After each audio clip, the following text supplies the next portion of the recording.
இன்றைக்கி ஒரு சின்ன கவிதை காதலை பற்றி. இந்த பொம்பளை பிள்ளைங்க சில சமயம் நல்லா காதலர்கிட்ட நல்லா பழகுவாங்க, ஆனால் சில சமயம் ஜகா வாங்குவாங்க. எதனாலன்னு பாருங்களேன். அந்த கவிதையாக சொல்கிறேன்.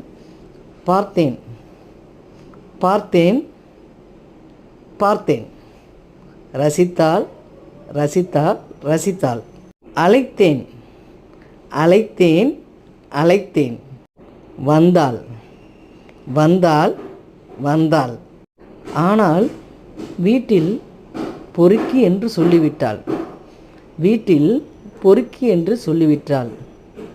ஏனென்றால் விஷயம் வெளிப்பட்டதால் ஏனென்றால் விஷயம் வெளிப்பட்டதால். இன்று பொம்பளை பிள்ளைங்க, சில பொம்பளை பிள்ளைங்க இப்படி தான் நல்லா பழகுதுங்க. வீட்டுக்கு தெரிஞ்சோன்னே இப்படி ஜகா வாங்கிடுதுங்க.